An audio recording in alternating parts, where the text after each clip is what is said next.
particularly well with the wheel and the racing scene. So, this is not people just kind of like looking at a meme and like we can cash in on this. They literally looked at those original games and were like, we want to recreate this, but it's like you can't but play it. Maybe make it a good game. And, other than eavesdropping, I they think can't go it's a lot of fun. It's more than a joke.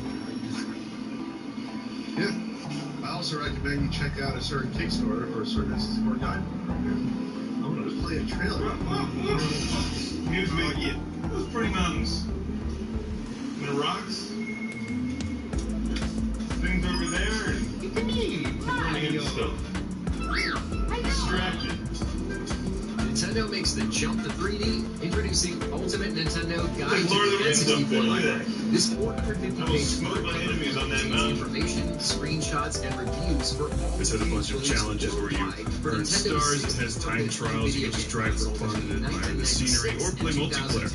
Drive Club VR is highly recommended. And you know, as well as I do, that when you get this game, you're also going to try to hook up with one of the drivers. And let me tell you, it's kind of disappointing. Until someone walks in on you, then it's all kinds of fun. There are even illustrations of cartridge variants, including player's choice cartridges and international versions. The 440-page Nintendo 64 game reviews are only the beginning. There are additional sections dedicated to special cartridges, not for resale cartridges, and even a section for the 64 DD games released only in Japan. But there is more than just games. The Nintendo 64 hardware section illustrates all the first-party controllers and accessories. There's a section highlighting some third-party accessories. And there are even sections where you can learn all about the N64 console and controller variants. This guidebook also includes articles covering topics such as Nintendo 64 technology, the story of the 64 DD, N64 3D platforms, N64 wrestling games, the N64 party games, canceled N64 titles. There's even a bonus mystery review section that you'll reveal later from the same team that brought you the guide to the NES library and the guide to the SNES library. Ultimate Nintendo Guide to the N64 library is a definitive resource for a fun and memorable N64 titles. Are you a fan of Nintendo or retro video games? Check out Ultimate Nintendo Guide to the N64 library. You can support this book project on Kickstarter or by pre-ordering at ultimatenintendo.com. And then we're back. And check it out. It's going to be around for 3 more weeks more for From the publisher of Modern Warfare 2, Call of Duty Black Ops, Prototype, and River Raid, it's Squinky's Surprise Inside, which comes with 4 ultra-rare Squinkies.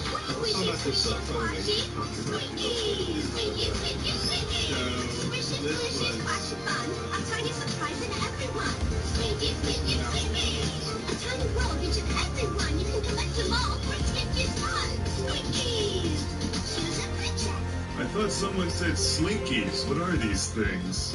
Hey! Hi! My Squinkies friends have gotten lost outside and are hiding in their bubbles. Can you please help me free them? The Squinkies will want to play a game with us, but we're coming out of their bubbles. The game's a really fun. We could earn magic coins for the Gumball Playhouse. You were losing me right up until you said Gumball Playhouse. Now I'm in it to win it. Squinkies hiding in their bubbles from the radioactive air outside. This is a game aimed at a younger audience who likes to collect Squinkies, which are like a combination of Super Balls mixed with Snorks.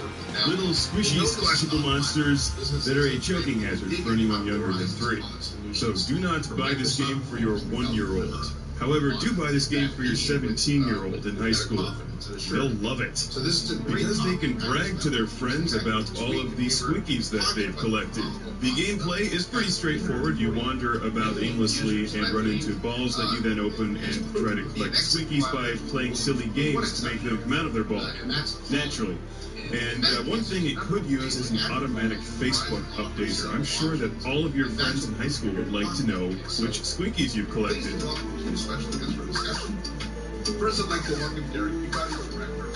That's just common sense. I know I would want that. And Twitter. Derek, would you please Give us a little God, the princess to Hey, sure thanks, Ace. Thank you. Hold on, I just got a message. Apparently this game is aimed at an audience younger than high school. Really? It just seems like it was such a teenage thing. I mean, you can collect over 250 squishy, squashy squinkies. Discover enchanted lands in search of lost squinkies. They've lost themselves, and you are there to guide them. People walking past the house, and they observe that shit going forth and then being fully eating and so forth and talk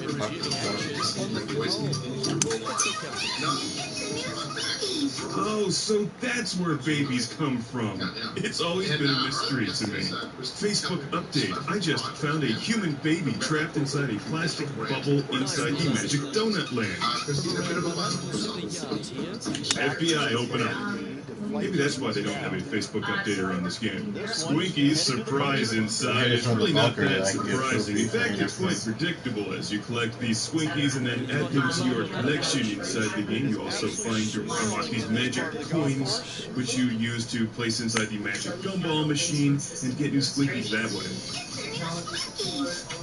Think of it as value shopping for Squinkies for your kids, because presumably Squinkies cost money, and if you want to collect 250 Squinkies in real life, you have to buy them, individually? I don't carry them, but in the game, you unlock the Squinkies for one price, the price of the game itself. In fact, it even comes with 4 ultra rare Squinkies. And one secret one. How exciting! What could it be? What's the secret Squinky? It's a unicorn! I love unicorns. They make the best burgers. I mean, they're great chefs, right? That's what I meant. That's what I meant. Squinkies. They are literally made out of the same stuff that Super Balls are made from. But they don't bounce predictably because they're, well, animal shaped. First of all, just to level set everything, when you say call extra teams, you're really talking about the ability to call outside of teams environments. So you can call down the street, order pizza, get incoming calls for people that maybe are not on teams. And with that, Verizon has 3 different ways that you can be able to call in for teams, and they really does depending on what the customer experience. So they're going to know that they can do what's happening to you guys. The first one is Welcome to Classic Gamers. Do you like Alex Kidd? Do you like Shinobi? Do you like Sega? If so, you're going to love this game. It's Alex Kidd in Shinobi World on the Master System. It's a tale that many of us know all too well. Young love, viciously interrupted by an evil dark ninja who escapes captivity after 10,000 years. And then lastly, we're here. What is Alex Kidd to do? Well, he could just find another girlfriend, but that would be a boring game. And this isn't a boring game because it's Alex Kidd in Shinobi World. Sega's former mascot before he was replaced by Sonic the Hedgehog kicks ass in his 1990 entry into the excellent Alex Kidd series, Alex Kidd in Shinobi World, which is exactly what it sounds like it is. And moving down the leaderboard as well. Only Alex Kidd could be so precise. Spinning on a light post, slaughtering enemies with ninja skills. This game is obviously far closer to Shinobi than Alex Kidd of Miracle World, and I find it absolutely delightful in every way. We've been slow to come back, so a great number of our people still but we also had the adoption of the G5 Microsoft license. So those 2 precursors encouraged us to do Lobster dinner tonight! So we did a detailed audit as a beta. It's a relatively short game, but it has such a great style, and it plays really well. I love the mashup between 2 of Sega's greatest franchises. So now I'm obviously waiting for Alex Kidd in Thunder Force World. This isn't one of the more challenging games in this genre, but by level 4 it definitely starts to put up a fight. One of the things that makes it cool, though, and gives it a lot of replay value, is that there's hidden stuff everywhere. So while you may be able to make it through the game after a couple of playthroughs, finding everything is a different story. Actually, level 4 is pretty tricky.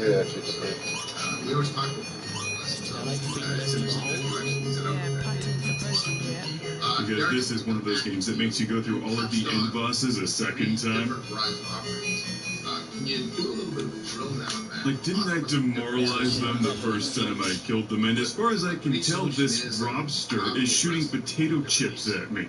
Yeah, absolutely. Isn't that a good thing? Alex Kidd should be catching them and getting power-ups from potato chips. The most customizable. Come on, Sega, you dropped the ball on that Each one. one of those deployments allows you to just use a dedicated session order controller or SBC per customer, and that provides a lot of flexibility in what other services like call center. On the whole, I would say that Alex Kidd in Shinobi World is a bit unbalanced. Parts of the game are way too easy, while other parts are super challenging.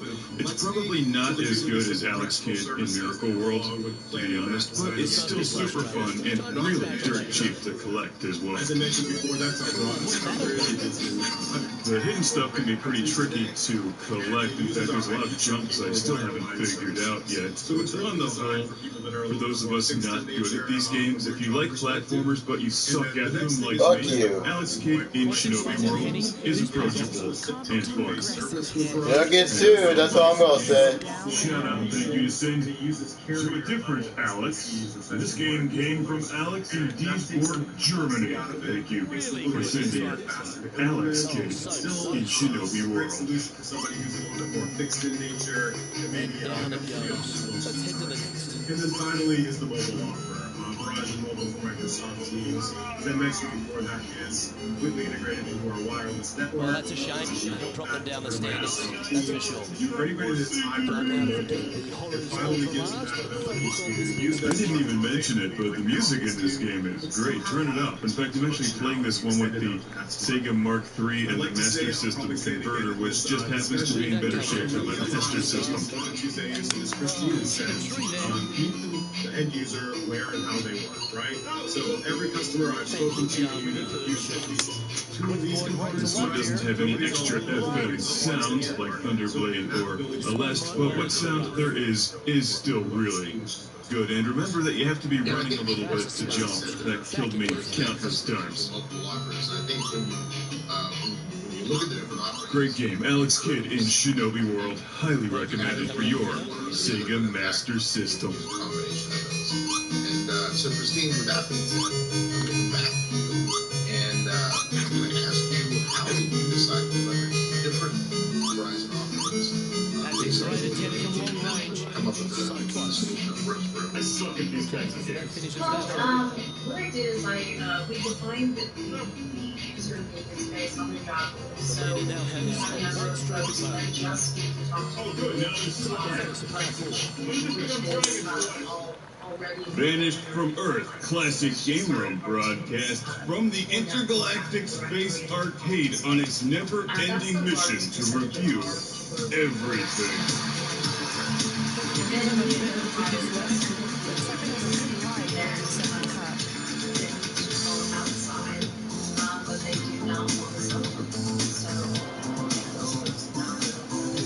Welcome to Classic Game Room. Grab a beer, sit back and relax. Prepare to enjoy an entire review of me just running over people in Sleeping Dogs Definitive Edition. Welcome to Virtual Hong Kong. It's Sleeping Dogs. Sure, the game has a silly title and appears to be yet another Grand Theft Auto clone. Based on our console with Verizon and Microsoft. Great partners. Give it some time and you'll find a lot to love about Sleeping Dogs. It's an open world game, and that means mayhem.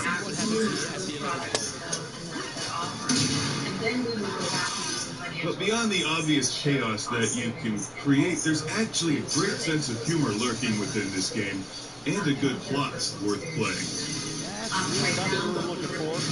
If you can just stop crushing people with a bus long enough to find it. To be honest, if all you're looking for is chaos, mayhem, and a giant sandbox-like environment to explore and destroy, Grand Theft Auto 5 is a better bet. I think it's easy from the media perspective sometimes to just walk But But if you like those games and you're into the old school John Woo movies, martial arts films, Enter the Dragon, and have seen Infernal Affairs, then you gotta play this game. It's got the frickin' Zodiac Tournament. The Zodiac Tournament! When I entered the Zodiac Tournament, I was speechless. At first, I thought Sleeping Dogs was just another one of these games. It reminded me of Watch Dogs, a Me Too clone with no personality. Give it time, the personality will shine through, as you see. The fighting is great. With Verizon Mobile and Microsoft Teams, our mobile offer, if somebody really is a smart... But given the level of detail in Sleeping Dogs and the sheer scale of the environment, I can only imagine it cost the developer and publisher a fortune, considering what its competition is. It probably lost its shirt. I remember getting this for PlayStation Plus a while back on my PlayStation 3 and really wasn't all that impressed. The PlayStation 4 version, however, is dynamite. It's like this game just needed more horsepower to run it.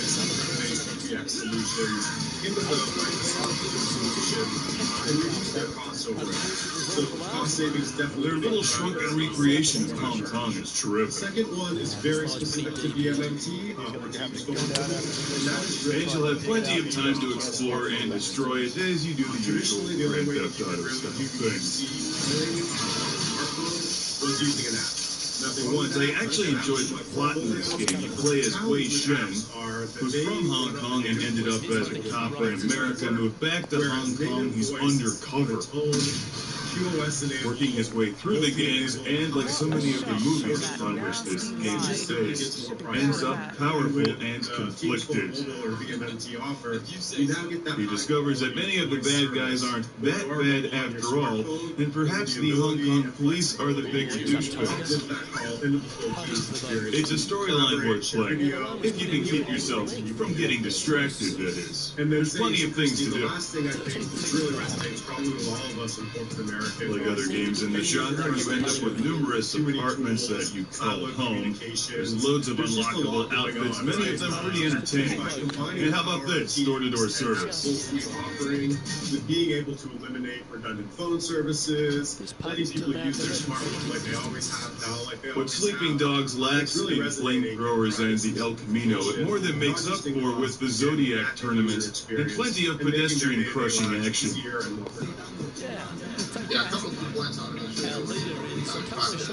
The music's also pretty interesting. I genuinely enjoyed exploring the city. There's lots of things to do, like cockfighting, gambling, running over people.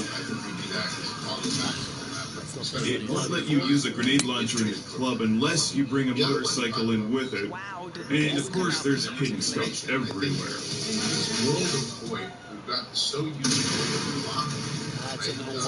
Sleeping Dogs Definitive Edition comes with all the DLC, and while the footage may not do a good job demonstrating it, the storyline is very good. The movie isn't good enough, right? You know, it's very easy to misunderstand people and things, and so that difference. Oh, and obviously, I love the car that you end up building in the game. Sadly, it doesn't transform into a giant robot. Yes, it's one of my favorite stories from a customer. Did I mention that the Zodiac Tournament is amazing? Honestly, that could have been its own game. And they had no data coverage in those trenches. But hey, think of it this way. You get the Zodiac Tournament and Sleeping Dogs for free with the Definitive Edition. This is the PlayStation 4 version, and I know you can find this out there for a fairly low price these days. Sleeping Dogs. If you like these kinds of games, give it a try. And I've got a classic game room shout out and thank you going all the way to my man Kelvin from Cuba, Missouri once again. Thank you for sending Sleeping Dogs. Thank you for sending the Zodiac Tournament and Sleeping Dogs along with it. I find these games good fun to unwind to after a long day of playing far more challenging arcade-style games and then editing video reviews about them. Sleeping Dogs. Good times. Highly recommended.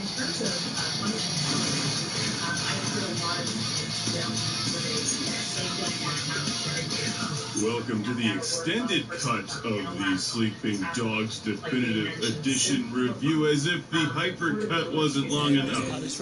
Here's even more, because you know what? This game has a lot of stuff going on in it. How about some gambling? That's right. Mahjong, anyone? Or to have kind of evidence hearings, things of this nature, 7 days of legal detention, and we also have after hours. So it's critical that we have reliability, that it's streamlined and easy to use, and my personal favorite is easy to support. We have a very large user base that runs bias on and off people's desks constantly as the judges port from one court to another. This becomes a very large task. Well, that's not So ideal. when we have I love that guy's glasses. I don't know why they're whispering. I feel like we should go for it. Penny, I'm sure you've got a better look at that line. I threw lots of people off this thing, by the way. It's so much fun to stand there and listen to the splash afterwards. What kind of shot are they facing here, Penny? Setting up this shot with the wind. The cockfighting was good fun, although it did seem a bit random. But I'd choose my bird using science. As you play your way through Sleeping Dogs, you learn many new martial arts fighting moves, but most of them seemed a bit complicated to me, so I actually made my way through the entire Zodiac tournament only using 2 moves. 2 fancy moves in addition to just wailing on people, stomping on them, and throwing them into gears. Because the main thing you have to remember is that, like in the Assassin's Creed games, countering is more powerful than attacking. You just wait for them to like flash red, catch their leg, and then just crush them. And some of the boss characters put up a bit more of a fight, so you've got to do another quick time event like the triangle button or the X button. But you'll get the hang of it pretty easily. The fighting is actually really fun in the game. To change that number or toward that number and lose possession of that number. After you complete all of the car building missions, that thing shows up in your garage, which is good fun. Yes, you can drive it into the nightclub. What fun is dancing if you can't bring your car with twin Gatling guns? Also, don't forget to pick up the fish and attack people with it. Because you can. I can't even imagine what that process would have like that. You might have in real life, I'm a fairly well-adjusted person. But in video games, I'm not. And I'm fine with that. These virtual citizens probably aren't, though. But hey, that's their problem. So, can you talk about... Don't forget to pick up some sweet new outfits, and hey, why not also enjoy the storyline while you're in there? Sleeping Dogs. Yeah, it's a lot like Grand Theft Auto, but it's also got character and a good sense of humor. All its own. Highly recommended. Also, it has Duran Duran on one of the radio stations, so bonus points for that. Christine mentioned G5, that is the highest tier license for government for G5 includes the Teams calling servants, but there's also a Teams phone mobile license that's free that has to also be applied to anybody who's using the mobile phenomenal. So getting those licenses sorted out, when you have E3, you need to add Teams phone calling to it, G5, mobile to it, is really the critical part. And Christine already talked about exactly is identifying which persona it's all the fucking meth. It has my fucking name on the eBay. It's fucking weird. End users, like Christine talked about doing, right? Just makes everything go so much better. And I said I'd say it again.